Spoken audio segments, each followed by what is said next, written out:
इस फिल्म की शुरुआत होती है कुछ जवान लड़कों को दिखाने से जो अपनी मोटरसाइकिल्स पर जंगल में घूम रहे थे। घूमते घूमते वो जंगल के बीचों बीच आ गए जहां उन्हें एक पुराना ट्रक दिखाई देता है। वो धीरे धीरे से उस ट्रक की तरफ बढ़ते हैं, पर वो ये नहीं जानते थे कि उस ट्रक में कितना बड़ा खतरा छुपा हुआ है, क्योंकि ये ट्रक अमेरिका के सबसे खतरनाक शैतान का था जिसका नाम था क्रीपर। खैर, सभी लड़के बिना डरे उस ट्रक को चेक करने लगे और बातों ही बातों में लूक नाम के एक लड़के ने एक पत्थर ट्रक के शीशे पर मारा तो वो पत्थर शीशे से टकराकर वापस लूक के सर पर लग जाता है। और जब कर्क नाम का दूसरा लड़का ट्रक को देख रहा था तो ट्रक का पिछला दरवाजा अपने आप खुल जाता है, जिसके अंदर का मंजर देखकर सभी डर जाते हैं, क्योंकि अंदर एक सफेद बैग पड़ा था जिसके अंदर किसी इंसान की लाश थी। जिसके बाद बहुत तेजी से ऊपर से एक दूसरा नुकीला दरवाजा नीचे गिरता है, पर कर्क उससे बच जाता है। जिसके बाद वो सभी अपनी बाइक्स स्टार्ट करके वहां से भागने लगते हैं। लेकिन तभी ट्रक के पिछले हिस्से से एक नुकीली चाकू वाली रस्सी सीधे कर्क की टांग में जा लगती है। खुशकिस्मती से उसके दोस्तों ने उसका साथ नहीं छोड़ा और उसे अपने कंधों का सहारा देकर खड़ा किया। जिसके बाद वो सभी मिलकर कर्क की टांग से वो चाकू निकालने की कोशिश करते हैं, पर वो उसे नहीं निकाल पाते। और इससे बुरा तो तब हुआ जब वो रस्सी कर्क को पीछे की तरफ खींचने लगी, जिसे देखकर लाल मोटरसाइकिल वाला तो वहां से भाग गया, पर बाकी दो दोस्त अब तक कर्क के साथ थे। अब कुछ ही पलों में कर्क रस्सी से खिंचता हुआ ट्रक तक आ पहुंचा, जिससे कर्क बहुत डर जाता है और अपने दोस्तों को कहीं से मदद ढूंढने को कहता है। पर जब एक दोस्त ने किसी को फोन करने की कोशिश की तो अचानक से एक लाश ऊपर से जमीन पर आ गिरती है और इससे पहले कि वो कुछ कर पाते एक बड़ा सा राक्षस उनके सामने आ खड़ा हुआ। उसे देखते ही बाकी दो दोस्त भी वहां से भाग खड़े हुए। तभी वो राक्षस, जिसका नाम क्रीपर था, वो नीचे जमीन पर आकर कर्क को धक्का देते हुए ट्रक का पिछला दरवाजा खोलता है और अंदर से एक भाला उसके हाथ में आ जाता है। फिर उसने दोनों लड़कों पर पीछे से वो भाला फेंका तो वो भाला दोनों लड़कों के शरीर के आर पार हो जाता है। जिसके बाद क्रीपर ने अपना भाला निकाल के वापस ट्रक में रखा। फिर वो अपने अगले शिकार को ढूंढने की तैयारी करने लगा, लेकिन उसी समय उसे जंगल में किसी और के होने का एहसास हुआ, जो कि कर्क का तीसरा साथी था, जो वहां से भाग निकला था, लेकिन क्रीपर उसे भी मार गिराता है।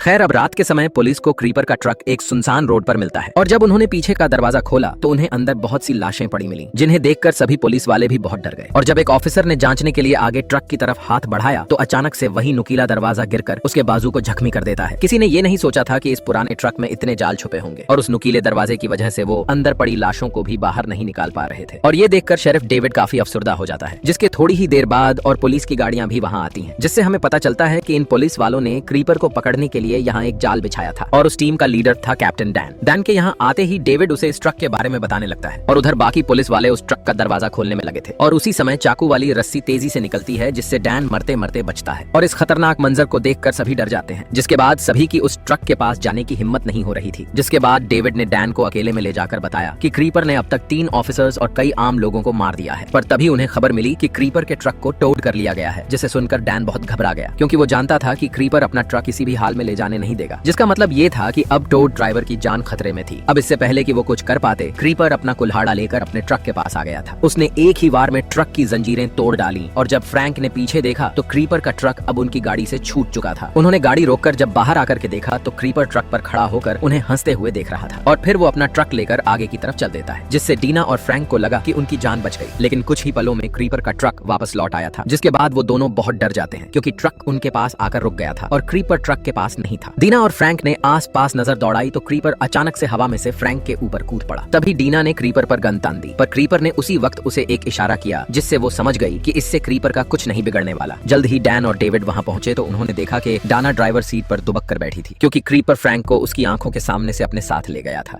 खैर, अब अगली सुबह हम देखते हैं कि एक कौवा एक घर के दरवाजे पर आ बैठा था। जिसके बाद एक बूढ़ी औरत उस घर से बाहर निकलती है और सामने लगे पेड़ को देखने लगी तो सामने से एक इंसान ने उसे अपने पास बुलाया। उस औरत का नाम गेलन था और वो उस इंसान को देखकर काफी दुखी थी, क्योंकि वह कोई इंसान नहीं बल्कि उसके मर चुके बेटे केनी की आत्मा थी। दरअसल आज से 23 साल पहले जब क्रीपर आया था तो केनी ने उसे एक आदमी को अगवा करते देख लिया था, पर उस आदमी ने अगवा होने से पहले क्रीपर का एक हाथ काट दिया था, जो कटने के बाद भी हिल डुल रहा था, जिसे केनी उठाकर अपने साथ अपने घर ले आया था और अपने घर के सामने वाले पेड़ के नीचे उस हाथ को दफना दिया था। अब क्योंकि इस बात को 23 साल बीत चुके थे और केनी यह बात जानता था कि क्रीपर अपना वह कटा हुआ हाथ जरूर लेने आएगा, जिस पर केनी की आत्मा ने अपनी माँ से कहा कि वो अपनी भतीजी एडिसन के साथ इस गांव को छोड़ दे, क्योंकि वो जानता था कि क्रीपर का अगला शिकार वही है। खैर, अगले दिन हमें एडिसन दिखाई जाती है, जो अपने घोड़े का चारा लेने दुकान पर पहुंची, लेकिन उनका पहले ही काफी उधार बाकी था, इसलिए दुकानदार ने उसे चारा देने से इनकार कर दिया। अब एडिसन निराश होकर घर वापस जाने लगी तो दुकानदार के बेटे बडी को उस पर तरस आ गया, क्योंकि बडी काफी देर से एडिसन को पसंद करता था, इसीलिए वो एडिसन के पीछे उसके घोड़े के लिए बहुत सारा चारा ले आया। पर ये देखकर एडिसन थोड़ी शर्मिंदा हुई, पर वो उससे वो चारा ले लेती है। अब एडिसन बड़ी से कहती है कि वो बहुत जल्द ही उसका सारा कर्जा चुका देगी। जिसके बाद वो दोनों घूमते घूमते घोड़ों के तबेले के पास आ पहुंचे, जहां उन्होंने काफी घोड़ों को डर के मारे भागते देखा। और जब बड़ी बाहर निकलकर देखता है तो खेत का मालिक काफी घबराया हुआ था और मजदूर भी एक टैंक के नीचे छुपे हुए थे। जिसके बाद खेत के मालिक ने बड़ी को पुलिस को फोन करने को कहा। जिसके बाद बड़ी अपनी गाड़ी में आकर पुलिस को फोन करने लगा। पर तभी एक खून से लथपथ आदमी उनकी गाड़ी के पास आकर मदद मांगता है और इससे पहले कि वो कुछ कर पाते, ऊपर से एक और काला साया उनके सर पर मंडराने लगा, जो कोई और नहीं क्रीपर था, जिसे देखकर बड़ी जल्दी से वहां से निकलने लगता है। पर कार तो स्टार्ट ही नहीं हो रही थी। तभी अचानक से क्रीपर उनकी गाड़ी के पास आ गया, जिसे देखकर उन दोनों को काफी डर लगने लगा। लेकिन क्रीपर को बडी से ज्यादा एडिसन में दिलचस्पी थी। वो उसके पास आता है और फिर जोर से चिल्लाता है, जिससे कार का शीशा टूट जाता है और क्रीपर एडिसन को लेकर उड़ जाता है। लेकिन उसने एडिसन को मारा नहीं, बल्कि उसे ट्रक के पीछे वाले हिस्से में फेंक दिया और अगले शिकार की तलाश में निकल गया। उधर एडिसन की नजर वहाँ कर्क पर पड़ी, वही लड़का जो शुरुआत में घायल हुआ था। दोनों एक ही छोटे से कस्बे के थे, इसलिए उन्होंने एक दूसरे को पहचान लिया। उन्होंने क्रीपर के लौटने से पहले भाग निकलने की योजना बनाई। कर्क जानता था कि पीछे का रास्ता बंद है, इसलिए उसने सामने से निकलने की सोची, लेकिन उसे अंदाजा नहीं था कि वहाँ भी खतरा है। जैसे ही उसने हैंडल पकड़ा, एक तेज भाला बगल से निकलकर सीधे उसके सिर को आर पार कर गया। ये देखकर एडिसन का चेहरा पीला पड़ गया और वह वहीं जमकर रह गई। इधर खेत में गिलन यह जानने की कोशिश कर रही थी कि 23 साल पहले उसके बेटे के साथ क्या हुआ था। उसने केनी की आत्मा की बात नहीं मानी और जमीन से क्रीपर का हाथ बाहर निकाल लिया। जब उसने हाथ को मेज पर रखा तो देखा वह अब भी हिल रहा था। डर के बावजूद उसने हाथ की ओर हाथ बढ़ाया, लेकिन अचानक क्रीपर के हाथ ने उसका हाथ पकड़ लिया और उसे हवा में उछाल दिया। गिलन की आंखें सफेद हो गईं और शरीर अजीब तरीके से मुड़ने लगा। डैन और डेविड अपनी टीम के साथ क्रीपर को पकड़ने की तैयारी कर रहे थे। तभी माइकल अपनी बदली हुई ट्रक के साथ पहुंचा। उसके पास एक बंदूक थी जो 1 मिनट में 6000 गोलियां चला सकती थी। माइकल को यकीन था कि इस हथियार से वह क्रीपर का काम तमाम कर देगा। टीम ने क्रीपर की तलाश शुरू कर दी। गिलन को होश आया तो उसने डैन और डेविड को बुलाया। क्रीपर का हाथ छूने पर उसे उसकी असली कहानी समझ में आ गई थी, लेकिन उसने कहा कि वह यह राज किसी को नहीं बता सकती। डैन ने इस बात पर ज्यादा जोर नहीं दिया, लेकिन अब वह खुद सच जानने को तैयार था। डैन ने भी हाथ छूने का निर्णय लिया। डेविड ने उसे रोका, लेकिन कोई फायदा नहीं हुआ। क्रीपर के हाथ ने उसका भी हाथ पकड़ लिया और डैन वहीं बेहोश हो गया। उसकी टीम ने उसे जमीन पर गिराकर लिटा दिया। जैसे ही वह गिरा, उसकी आंखें सफेद हो गईं और शरीर मुड़ने लगा। थोड़ी देर बाद डैन को होश आया, लेकिन वह पूरी तरह हैरान था। जब डेविड ने पूछा कि उसने क्या देखा, डैन चुप रहा। उसी समय माइकल को हाईवे 9 पर एक पलटी हुई गाड़ी की खबर मिली और उसे समझ आ गया कि यह क्रीपर का काम है। माइकल ने निर्णय लिया कि अब वह क्रीपर को खत्म करेगा। इस बार माइकल ट्रक में सबसे आगे था और डैन और डेविड उसके पीछे। जल्द ही उन्हें हाईवे 9 पर क्रीपर का ट्रक नजर आया। डेविड ने गुस्से में उसके टायर पर गोली चलाई, लेकिन ट्रक के टायर बुलेट प्रूफ थे। उनकी गोलियां टायर से टकराकर वापस उन्हीं की गाड़ी पर लगने लगी। फिर डेविड ने ट्रक पर फायर किया, लेकिन वहां भी वही हुआ। क्रीपर ने अपने ट्रक से एक बम उनकी ओर फेंका, लेकिन डैन ने समय रहते गाड़ी मोड़कर खुद को बचा लिया। लेकिन बम में ट्रैकर लगा हुआ था और वह वापस घूमकर उनकी तरफ ही आने लगा। तब डेविड ने सोच समझकर उस बम पर गोली चलाई, जिससे वह रास्ते में ही फट गया। उसी समय माइकल दूसरी ओर से आया और अपनी विशेष बंदूक से क्रीपर का काम तमाम करने के लिए तैयार था। डैन घबरा गया और तुरंत रेडियो पर माइकल को कहा कि फायरिंग न करे, क्योंकि गोलियां टकराकर वापस उनकी ओर ही आ सकती हैं। लेकिन माइकल ने आवाज नहीं सुनी और फायरिंग कर दी। जैसा डर था वैसा ही हुआ। गोलियां वापस आईं और माइकल और उसका ड्राइवर वहीं मारे गए। फिर एक और बम डैन और डेविड की ओर आया, जिससे वे बच नहीं पाए। उनकी गाड़ी पलट गई, लेकिन सौभाग्य से दोनों जिंदा बच गए। क्रीपर अपना ट्रक लेकर वहां आ गया और हॉर्न बजाते हुए उन पर चढ़ने लगा। डेविड ने राइफल उठाई और सामने आया। डैन भी पीछे से आया और बोला, चुप रहो, अगर क्रीपर को तुम्हारे डर का अंदाजा हो गया तो बचना मुश्किल होगा। तभी डैन की नजर माइकल के ट्रक पर गई, जिसमें वह विशेष बंदूक थी। डैन उसे चलाने गया और उधर क्रीपर अपनी कुल्हाड़ी लेकर डेविड की ओर बढ़ने लगा। डेविड ने गोली चलाई, लेकिन क्रीपर ने कुल्हाड़ी से उसे रोक दिया। दूसरी गोली से उसकी टोपी उड़ गई, जिससे वह और भी ज्यादा गुस्से में आ गया। तीसरी गोली चलाने से पहले ही क्रीपर ने अपना दांत उसकी ओर फेंका, जो सीधे राइफल में जा घुसा। क्रीपर उस पर वार करने ही वाला था कि डैन ने बंदूक से उसे ललकारा। क्रीपर का ध्यान भटक गया, लेकिन बंदूक जाम हो गई। क्रीपर उड़ते हुए डैन पर टूट पड़ा। डैन ने सोचा कि अब बचना मुश्किल है, लेकिन उसने पूरी ताकत लगाकर बंदूक को दुरुस्त किया और उड़ते क्रीपर पर गोली चला दी। गोलियां बरसने लगी और क्रीपर चीखता हुआ जमीन पर गिर पड़ा, लेकिन इतनी भारी गोलियों का भी उस पर कोई खास असर नहीं हुआ। क्रीपर ने जैसे ही मौका पाया डैन पर झपट पड़ा। डेविड ने देखा कि उसने कुल्हाड़ी से डैन का सिर काट दिया। डेविड के पास अब भागने के अलावा कोई रास्ता नहीं था। रात ढलने लगी और गिलन को यकीन था कि अब क्रीपर जरूर आएगा। उसने अपनी शॉटगन उठाई और आखिरी मुकाबले के लिए तैयार हो गई। अचानक बाहर हेडलाइट्स दिखी। गिलन को लगा कि क्रीपर ही है, लेकिन जब दरवाजा खोला तो वहाँ बड़ी था, जिसने बताया कि उसकी पोती एडिसन को क्रीपर ले गया है। ट्रक के कार्गो एरिया में फंसी एडिसन ने अचानक बाहर शोर सुना तो वह एक चादर के नीचे छुप गई और मरने का नाटक करने लगी, लेकिन क्रीपर ने आते ही चादर हटा दी और उसे पकड़ लिया। अब वह उसे खाने वाला था। क्रीपर जैसे ही चाकू लेने के लिए मुड़ा, एडिसन ने तुरंत पीछे हटकर छिपने का मौका ले लिया। जैसे ही क्रीपर ने उसे दोबारा पकड़ा, एडिसन ने पैसेंजर सीट के नीचे लगे फंदे को सक्रिय कर दिया। एक भाला सीधे क्रीपर के सिर में घुस गया और उसकी एक आंख बाहर निकल गई। इसका फायदा उठाते हुए एडिसन ने खुद को छुड़ाया और फंदे से बचते हुए ट्रक से बाहर कूद गई। वो जमीन पर गिरते ही तेजी से भागने लगी। क्रीपर ने उसका पीछा करने की कोशिश की, लेकिन वह गिर पड़ा। पता चला कि डैन ने उसके एक पंख को उड़ा दिया था। उठते ही क्रीपर ने एडिसन पर एक डार्ट फेंका, लेकिन लेकिन वह एक पत्थर से टकराकर गिर गई और क्रीपर का निशाना चूक गया। अब गुस्से से भरा क्रीपर एक रस्सी से बंधा चाकू उठाता है, लेकिन सिर्फ एक आंख होने के कारण उसे ठीक से निशाना लगाना मुश्किल हो रहा था। उसने जोर से चाकू फेंका, लेकिन वह सिर्फ एडिसन की जैकेट को छूकर निकल गया, जिससे वह गिर गई। क्रीपर ने कुल्हाड़ी उठाई और उसकी ओर दौड़ पड़ा। जैसे ही वह उसे पकड़ने ही वाला था, सामने से आता एक ट्रक क्रीपर से टकरा गया और एडिसन की जान बच गई। एडिसन तुरंत उठी और बिना पीछे देखे भाग गई, जो दूसरों को डराकर उनकी जान लेता था। क्रीपर पहली बार खुद को बेबस महसूस कर रहा था। अपने गुस्से का निकाल उसने ट्रक ड्राइवर पर किया और उसे मारकर अपनी चोटों का इलाज किया। फिर वह एडिसन के घर गया अपना कटा हुआ हाथ लेने के लिए, और जमीन पर उसे अपना हाथ मिल गया, जिसे गिलन ने एक संदेश के साथ छोड़ा था। मैं जानती हूँ तुम क्या हो। यह पढ़कर क्रीपर इतना गुस्सा हुआ कि उसने वह हाथ चूर चूर कर दिया। अब उसके पास सिर्फ 23 दिन का समय था शिकार करने के लिए, क्योंकि इसके बाद उसे 23 साल की नींद में जाना था। इसलिए उसने तय किया कि फिलहाल एडिसन को छोड़कर किसी बड़े शिकार पर ध्यान देगा। इसी दौरान मुश्किल से बची एडिसन को बडी और उसकी दादी गिलन मिल गए। आखिर में बडी और एडिसन ने एक दूसरे को गले लगाया।